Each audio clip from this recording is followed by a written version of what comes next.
Welcome back, friends, family, and neighbors. This video, as promised, is going to be for the 3-ingredient pizza crust recipe. That's going to be 2 cups of grated cauliflower, 2 cups of shredded mozzarella cheese, and 2 large eggs. Okay, the reason why we're going to shred the mozzarella cheese instead of buying the shredded mozzarella cheese in the bag is the shredded mozzarella cheese in the bag contains a pulp, and what that pulp does is it keeps the cheese from clumping together. Your body can't digest that, so I don't recommend buying the shredded cheese. So what I recommend is just shredding it by hand. I know it takes a little longer, but hey, let's eat food that's going to be good for us and not something that we can't digest. You're going to want to grate that. Just use just a hand grater is the best way to do it and the quickest way. As far as the cauliflower goes, there's a couple options. You can use the hand grater that you use for the cheese, or you can use a food processor. Whichever one you have available to you will work just fine. Okay, now that we're ready to go, we're going to start with the crust. So the crust is going to consist of 2 cups of cauliflower, 2 cups of mozzarella cheese, and 2 eggs. The things we'll need is a mixing bowl and some cut sheet of parchment, because we're going to make this into mini pizzas. Now you can do this will all make 1 large pizza, but since me and my family, we like to do different type of pizzas, we break them into personal pizzas. So this will make roughly about 4 personal pizzas. So now we're going to go ahead and put in this is measured out 2 cups of cauliflower.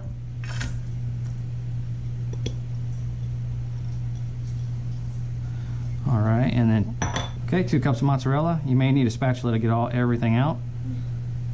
Now you make sure we're going to make sure we mix this up really good. Now, the cool thing about this pizza is it is keto friendly, but I do recommend that when we get ready to put on the sauce, that you're very careful about not putting too much tomatoes in this, because too much tomatoes will kick you out of ketosis if you're in the keto diet.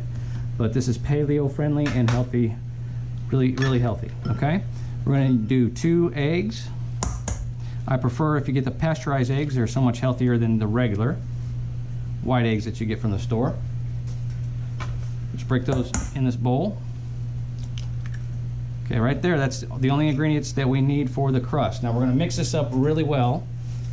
Okay, so I'm going to start with this spatula and just kind of start mixing. When we get down to the nitty gritty, we'll end up using our hands, but just to get started, I'm going to use a spatula.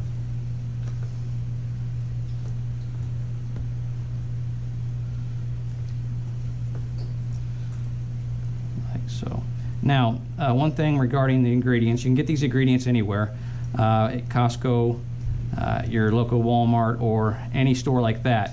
But however, I do recommend that you get the organic. It's just healthier all the way around if you do. Wash my hands, and we're going to go ahead and just start mixing it really good. Just like so. I'm going to get this all mixed up. So just get in there with your hands. And make a mess if you have to. Now, while I'm mixing this, I want to tell you too, now, when it comes to your cooking pans, pots and pans, and your pizza trays and all that, you want to do stainless steel, and preferably if it has titanium in it, because when you're making it on aluminum and stuff, what does aluminum do? Aluminum ends up in the long run putting chemicals into your body that leads to Alzheimer's disease, and we all never want to get to that point where we're doing Alzheimer's disease, because it's destructive, and it's rough not only on the patient not being able to remember, but also for the family watching their loved one go through that.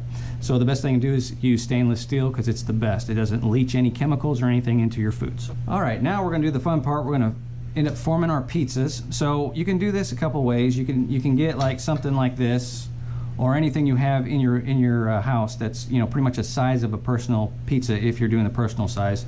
Now if you're doing just a regular large pizza, you can put it on any type of cookie sheets, any type of pizza pans and stuff like that, as long as it's stainless steel. I recommend stainless steel. All right, so what we're going to do is we're going to get your parchment. You're going to have to cut this to fit whatever you're using, and just kind of push that down inside there, and like so. And then you just end up getting we're going to put this on top of the cutting board here. Let me move this over. Okay, so now that we're getting ready to form our pizzas, I'm just going to use 1 cup. Roughly the size that I have here is for 1 cup. 1 cup works really well of the mixture of your pizza mixture. So you just get 1 cup, put it right in the center, and what we're going to do is make some mess here on the side. Just kind of smash this down, kind of work it in. And I know it doesn't look like looks like pizza dough now, but trust me, you're gonna love what it looks like and what it tastes. I've made some of this for our neighbors, and they really couldn't tell the difference. They couldn't taste the cauliflower. Now in future upcoming episodes, I'm gonna show you how to do this with just mozzarella cheese, but for right now we're doing the cauliflower and the mozzarella cheese mix. Okay, you wanna make this so right like that, so it's nice and even out, so that way when it cooks even. And we're going to put these on a pan here.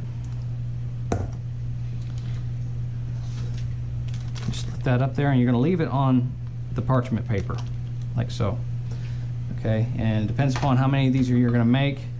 Depends upon the size of your pan, so we're just going to do this in a couple pans here.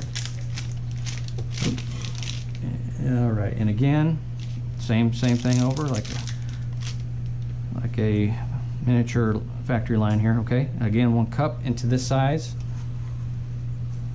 Okay, you just kind of level it off, put it right in the center. And again, the reason why we're doing this here, these small ones, because my family, they like to have different pizzas. I do a lot of the healthy keto diet. That's a little different than the rest of the keto. We want to make sure we have 70% healthy fats, 15% of your proteins, which is mild to moderate, and then the other 15 is going to be your good carbs, like your green vegetables and that sort of thing. Now our son, of course, he's not old enough to do the keto diet, so he gets whatever he wants on there. He can do pepperoni and that sort of thing. My wife, she enjoys to have like sardines, fish type of pizzas. Now me, that's something I pass on. I'd prefer just to have, your vegetables on top, and we're going to do some turkey, some ground turkey, which is really healthy for the keto diet, or you can do ground beef, but try to stay away from the processed meats if you're on the keto diet. All right, so we're going to put this in this one.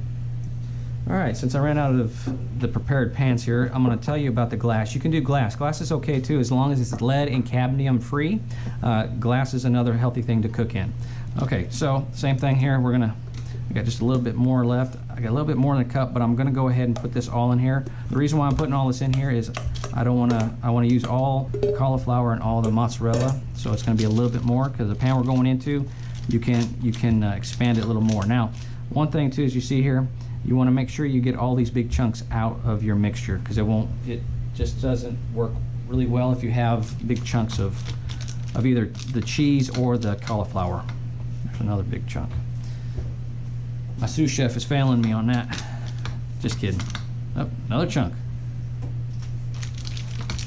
See? Okay, so just go ahead and form it. So now we're going to put this last one in a glass container. Now glass is okay. Glass is a healthy substitute to use if you don't have stainless steel. Just make sure it's lead and cadmium free. That's the main thing on that, okay? Otherwise, I mean, it's just as healthy. It won't be leaching any chemicals or anything into your foods. So we're just going to put this inside here, just like we did before with the stainless steel ones. It's time to put these bad boys into the oven. Now we're going to put the oven at 400 degrees at 20 minutes. Now I know some ovens differ on cooking times, especially if you have electric or gas. We have gas. We want to make sure we put these in there. Eyeball it. You want to eyeball it for your first batch, because you want the crust to be brown, but you don't want it to be burnt. So kind of keep an eye on that when you're doing your first batch, so that way you know your time frame is pretty good. Put our pizza crust into the oven.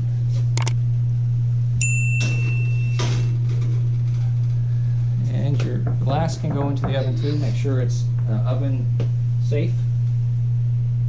All right. Now we're going to leave that in the oven for 20 minutes at 400 degrees. So we'll see you after 20 minutes.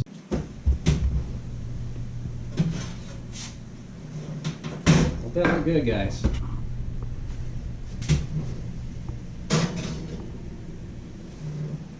See, it looks just like pizza crust. Even though it's cauliflower and mozzarella, you'll never know the difference by looking at it. And the taste is wonderful.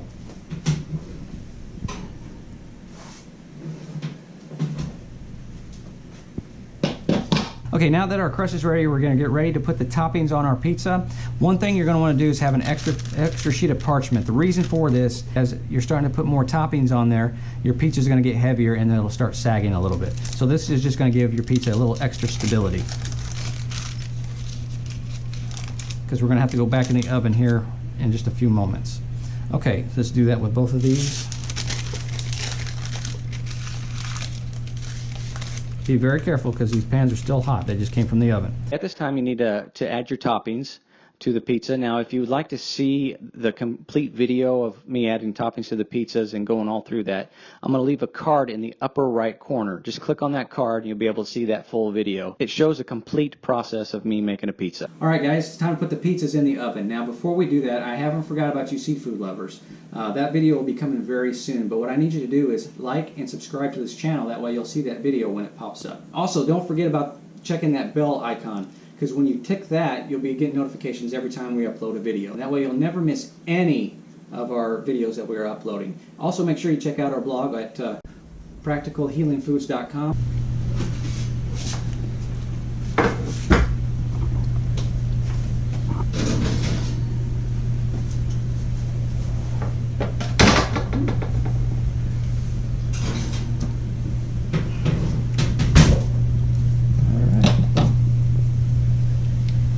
Alright guys, I want to thank you so much for watching this video. Make sure you like and subscribe, and as always, say a prayer for the peace of Jerusalem, and we'll say a prayer for you. Alright guys, we'll catch you in the next video.